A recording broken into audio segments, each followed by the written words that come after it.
So now I'm going to bring up Genesis 49:10 because some of them will compare this to oh, you see, all the nations will be obedient to him. That's the Great Commission right there. I'll just read this real quick.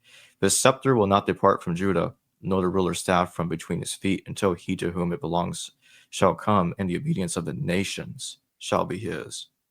I want to steel man this again. Our context is that Jacob is lying on his deathbed and he's blessing all of his children. And they're called blessings, but really he's identifying the unique destiny according to their character of each tribe. Judah, because of his unique character and leadership ability, is given the greatest and most elaborate of all the blessings found in the end of 48 and in 49. And the blessing that Jacob gives to Judah is that the staff or the scepter, which is something that a king would hold, will not depart Judah. And the key here, the Hebrew is ad ki yavo Shiloh. So that's ambiguous. What does Shiloh mean? So according to a consensus view, not everyone, but it is a consensus, that's really a reference to the Messiah. Okay, and that is a fair interpretation. It actually works. That there's a Davidic covenant that will emerge later on, 2 Samuel 7.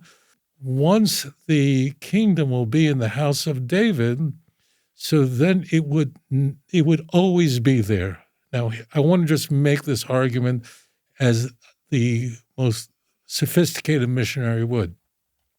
So what they would say to the Jew is, where is your king? That means if there's always supposed to be a king from Judah, as per Genesis 49, verse 10, well, we have a king, and those 4 letters on the cross, Jesus of Nazareth, King Rex, King of the Jews. So we Christians have a king, but you poor Jews, you don't have a king at all. Are you ready to accept Christ as your Lord and Savior? Because after all, there must always be a king. So this is very important to understand how this weapon is marshaled, how it's used. They're interpreting this to mean that there always is supposed to be a king, and by the fact that the Jews have no king, which we do not, that's 2,500 years ago at the destruction of the first temple, so that demonstrates that Judaism must be a defective religion. I just want to make that clear, okay? Now, the argument from the Jewish argument, our response to that is, actually, you're not reading the text correctly. The text is not to be understood that there would always be a king in place, but rather whenever there was a legitimate king, once David is anointed, his father-in-law was obviously not from Judah, but once David is anointed by Samuel, there can never be a legitimate king over the children of Israel unless he was a great-grandson of Judah and, as you heard, David and Solomon, okay? But there could be pauses, and during those pauses, there's just no king, okay? So I want to just lay this out for the viewer so there's no ambiguity of exactly what the Christian view of this passage is and the Jewish response. The Jewish response is, yes, this is referring to the Messiah, but it doesn't mean there would always be a king, that you're reading it incorrectly, but rather whenever there was a legitimate king. Now, we had illegitimate kings. For example, we had the Maccabees, who were actually priests, and they were punished for assuming a role that was illicit to them. Herod called himself a king, but he was no king of the Jews. Jews never accepted him, only a Davidic king. And there could be pauses. And when the Messiah comes in the future, so then the Davidic dynasty will be restored. Now the question is, which position is demonstrably correct? The answer is the Jewish one. Well, why am I saying that? Because I have a kippah on my head and I'm biased? No, because even Christians will admit that for the 500 years of the Second Temple period, there was no king. There was no king from Zerubbabel, in their view, until Jesus. That's a 500 years. So it obviously does not mean that at all. It can't mean that. So they're forcing a square peg into a round hole. It can't work. It only means that if you have a king, it'll have to be a Davidic king.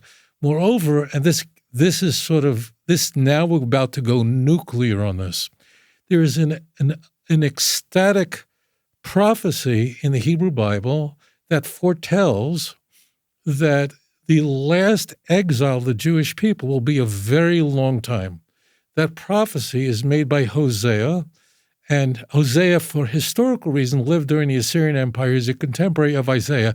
They lived at the exact same time, Isaiah in Jerusalem, Hosea in the north. Hosea says in chapter 3, verse 4 and 5, I encourage you, the viewer, to look this up. Hosea says the children of Israel will abide for a very long time, and I beg you, please look it up, without a king, without a priest, without a sacrifice, without the ephod, which is the high priest, and then verse 5, until the end of days when the children of Israel, literally it says that, until the children of Israel return to the Lord and David his servant. It literally says exactly that. Just you got to sort of hold your head on so it doesn't explode. So the Hebrew Bible, an ancient book, 2,700 years old, says that the last period of Jewish history before the Messiah comes can be marked of a period which has, for our purposes, no king.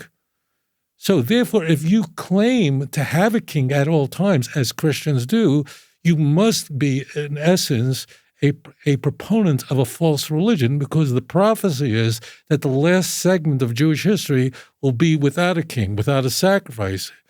And that, of course, is a problem for Christians. Christians say they have a sacrifice, and that's Jesus Christ who is our sacrifice. So Genesis 49:10 is a nightmare for the church. If you enjoyed this program, please like and subscribe. אדון עולם אשר מלך בטרם כל יציר נברא ואת נעשה בחפצו כל